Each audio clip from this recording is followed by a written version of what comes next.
is Latasha, and I'm a student at Southern Mississippi University, where my major is interdisciplinary studies, where I have endorsements in English and in history. I'm going to talk to you a little bit about why I enjoy both subjects.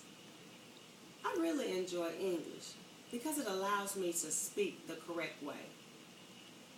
It allows me to be educated when I speak, even if I might not be. Speaking the correct way is very important. I want students to know that speaking the correct way is essential. You need to speak the correct way. Make sure that your verb matches your subject. And I know sometimes their friends might call them the nerd or the smart kid, and that's fine. I wouldn't mind being the smart kid or the nerd, because at least I know that I'm getting my education and I'm speaking the correct way. There's nothing wrong with using slang words such as ain't, finna, gonna, but you want to use those maybe around your family members or friends. You wouldn't want to use those in a professional setting, such as if you were having an interview or if you're at a very important conference at your job. You want to try to speak as professional as possible. And the only way that you can do that is by practicing every day. When you speak the correct way, you don't want to have to think about what you have to say. You want to just let it flow off of your tongue. Speaking the correct way is very important to me. Sometimes the way a person speaks allows someone else to know a lot about that person. So speaking the correct way in English is very important. Matching your verb with your subjects. No, when you're in Walmart, no one is going to ask you, does this verb correspond with this subject? But it's just always nice to know that you are speaking the correct way with confidence in yourself and knowing that you can do it and that you can talk to the President of the United States and will speak the correct way and you will sound very intelligent. History. I enjoy history, but not just any history. I love African American history. I think all races should learn African American history. It's not just for black people. It's not just for white people. It's for everyone to learn about. When learning about African American history, we can learn about how did slavery begin? Who started it? When did it end? Why did it end? What did Abraham Lincoln have to do with slavery? It not only allows us to know about slavery, but it allows us to know about movements that happened in the past in history. We had two movements. We had the first movement begin, which was in the 1800s to 1954. And of course many people don't know about the first movement. That was with W.E.B. Du Bois, with Booker T. Washington, and many others that started like the Niagara movement. That's when the NAACP was formed in the early 1900s. What did the NAACP have to do with helping people or minorities? African American history is very important because it allows students as well as adults to remember what happened back in the day. And if you didn't know what happened, you can learn some knowledge from that. There were many people back in the day black people, that couldn't get a great or a decent education. Why was that? All of these questions can be answered just by knowing a little of African American history. Every day or around February when we have Black History Month, we always just talk about like Dr. Martin Luther King, Rosa Parks, Medgar Evers might get in. There are just more than, it's not just them, it's a lot more. I mean, it's so many people that paved the way. Mary Overton White was a white lady. We have John Adams. We have, I already mentioned W.E.B. Du Bois. There are so many people that paved the way for black people. And it wasn't just black people. It was white people as well. They wanted equal rights for all. I enjoy it. I'm glad that we had people like that to help us out in the future. African American American history can be very interesting, and it can be very exciting if you just allow your mind to expand and explore. Which brings me to I enjoy teaching or mentoring students or tutoring them. So that's why on my research topic I did ADD, Attention Deficiency Disorder. I've experienced ADD in my family. That's really what encouraged me to go ahead and do my research on this subject, because I wanted to learn more for myself, not just for my research project.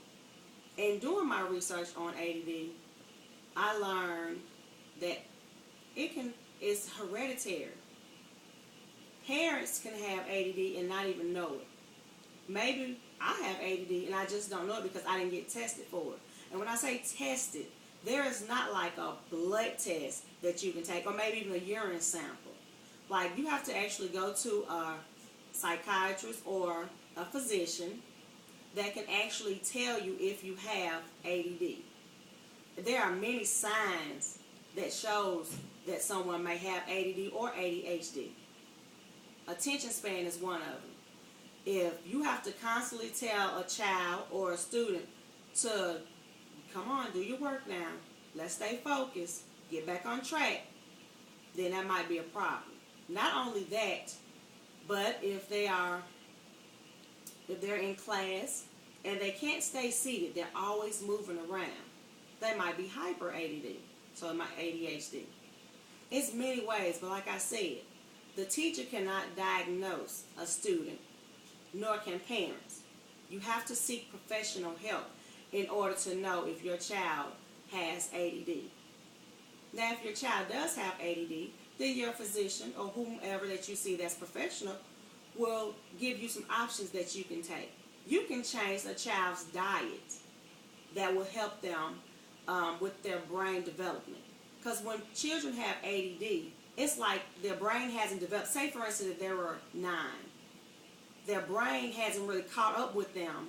So they're probably talking like they're maybe like 7.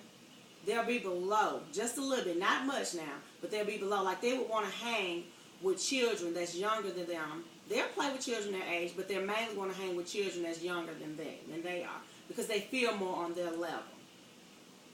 Also, when children have ADD, like I said, they can't hardly comprehend in class.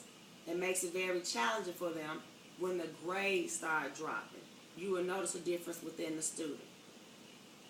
Maybe they were very high students, went up to A, but as they climbed the ladder with their grades, say for instance they were in first grade, they were doing great, stayed on honor roll. So second grade was a little more challenging. Yeah, they might have got an honor roll, but then towards the end of the semester, they couldn't really comprehend what was going on, so their grades dropped a little bit. So third grade, it really shows, because when they first got their first report card, it was like they were at the bottom, making F's.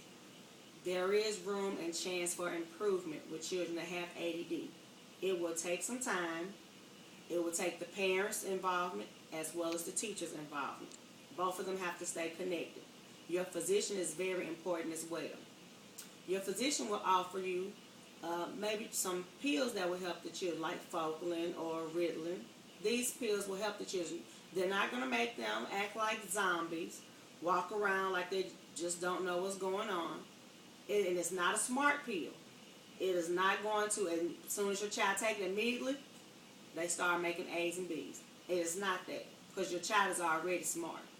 It helps your child stay focused so that they will know more about their surrounding and what the teacher is talking about, so they're able to process it and comprehend it in their mind. Children that deal with ADD sometimes don't even need their medication. If they are playing or doing a subject that they enjoy doing, they won't need any medication. Say, for instance, your child loves English or language arts. That child will pay attention to the teacher, can answer every question. But if it's a subject like math and it's challenging for them already, it's going to be hard for them to stay focused. So what the pill does, it allows them to stay attentive while the teacher's explaining how to do multiplication facts, or how to do those addition problems or subtraction problems that they don't know, how to tell time. It will allow them to stay more focused on what they're supposed to and help them out. Children that has ADD, they're very special. It's not something that you can just look at them and say, oh, that child has ADD or that child has ADHD. No, there's no physical form of a child having ADD, but there is help for them. In doing my research, I enjoyed it because it allows me to where if I run across children that I might have to mentor or teach or tutor, this will allow me to understand them and to help them out as well. They need a lot of one-on-one help, which is great. Children with ADD are special. They can learn like any other student. They just need that extra help.